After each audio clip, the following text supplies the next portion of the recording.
welcome to Dead On. This is episode 11. And Dead On is a show about the law, the Constitution, and current events. And it's an attorney advertisement, and nothing should be taken as legal advice that's said on the show. And we're lucky to have Nusipo Wobogo with us. And we're here for Black History Month, covering some pretty controversial topics.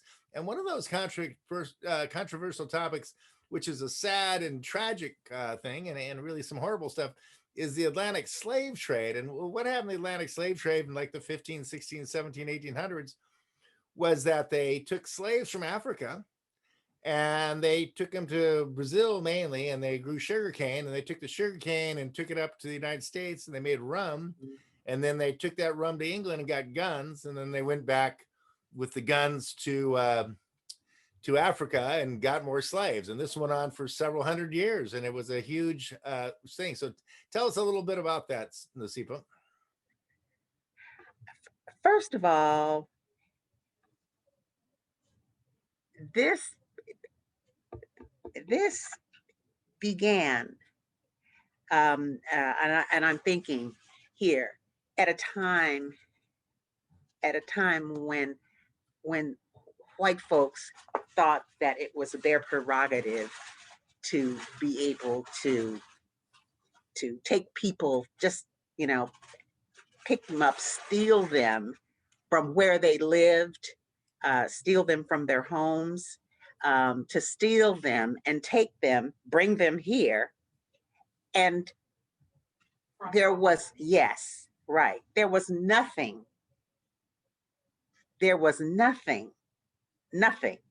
that the people were at a certain point able to really do about it. Well, okay, so because, we talked about this years ago, and then you had given me some numbers, which I was shocked, and I didn't believe you. And I went. It was during a time when I was really into it. But I'm just saying, when I went and researched your numbers, you were right. It turns out, well, there was the Rothschild ASIENTO cartel, and they ran all the shipping. A guy named Aaron Lopez had like 26 ships. And so these were the Rothschilds, basically, the bankers. This is how originally they made the money to put in the banks.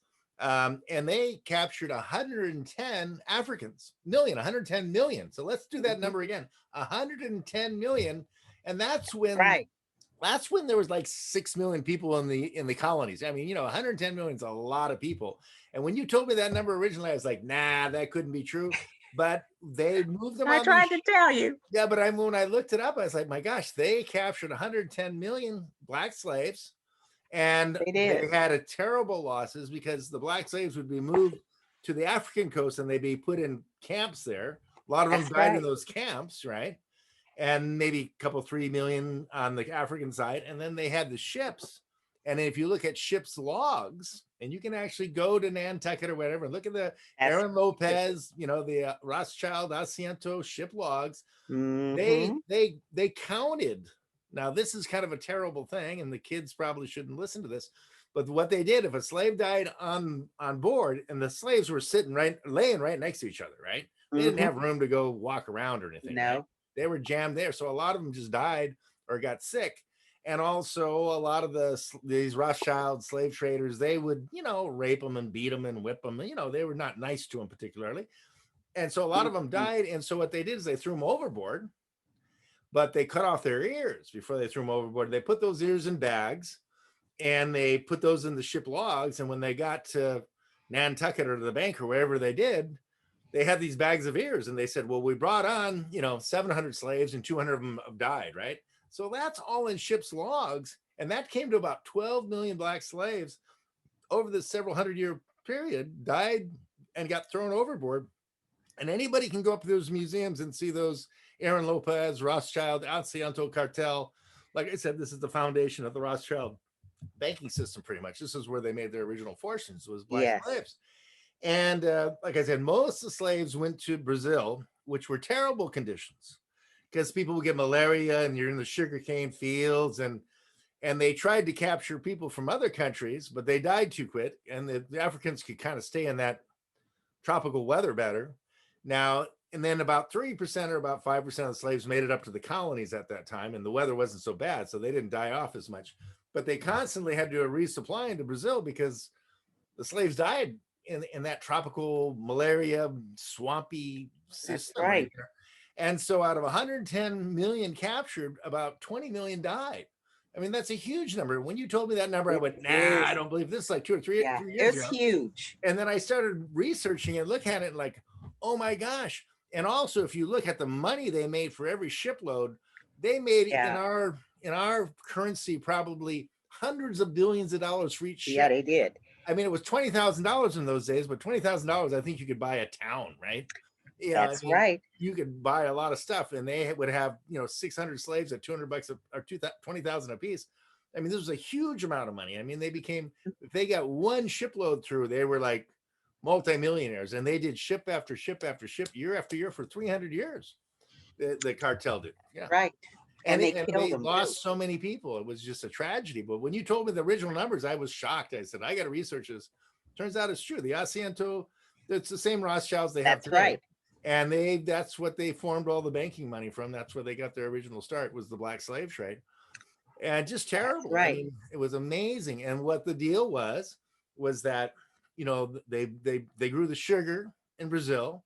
That sugar got sent to Nantucket or wherever, Mm-hmm. there's some famous towns there, like all the fancy places where people go for the weekend now. Well, that was all Mm-hmm. the slave traders' original money. That's all the real rich people on the East Coast were originally slave traders, all the Rothschilds. And they would make the rum there, and then the rum would go back to Britain, and then they pick up more guns, and they would take the guns to Africa, and the Africans didn't have any guns, right? So they No. didn't have a chance, really, when these guys came to take them. And a lot of times they would have different tribes they'd hire and pay them guns. And, there was all kinds of things going on. They were basically used to capture the slaves, and the slaves really couldn't fight back. I mean, the Africans couldn't fight back because they just didn't have rifles. You got a rifle against a spear or whatever, you don't have a chance. So it was a Mm-hmm. incredible thing that, what they were able to do.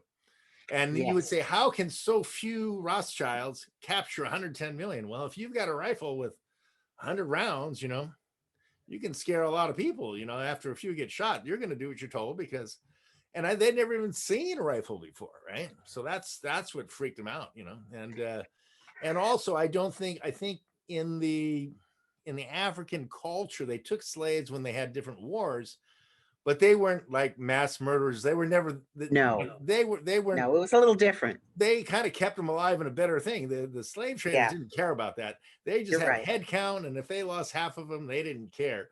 Whereas I think the Africans, when they took slaves from other tribes, they kind of kept them alive because they needed them for work, and they would treat them a lot better. And also, That's right. when you're moving someone from one part of Africa to another part of Africa, that's a completely different climate.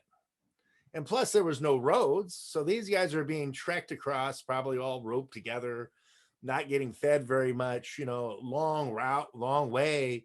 That's not healthy, not enough rest. And, just walking through the woods like that and staying in these Mhm. camps, the camps, they're clustered together, and then when they get on these ships, terrible conditions on the ships. So Mm. they just lost so many people. And I think that the Africans, and if an African, tried to escape, they did stuff I don't even want to talk about. Yes. They mutilated him to make an example. I'm not even going to talk about Yeah, that they because it's did. too Yeah, terrible to even think. So the it other is. slaves would say, well, if you try to escape, you get, chopped up in a terrible way. So they're just terrorized, and it was a terrible thing. So, and Yeah, that's they did. 110 million black Africans were captured by the Asiento Aaron Lopez Mhm. shipping Rothschild cartel. And they That made a that's how they're. bundle off that. They made a bundle off, but just a terrible thing. Okay, so that's kind of the tough one. Let's Mhm. move into our number 3. And so thanks for coming on, Nosipo. And thanks for everyone coming on to watch. This is Black History Month, and part of Black History is it's very sad and terrible even to talk about. But anyway, thanks for coming on, Nosipo, and we'll see you next time.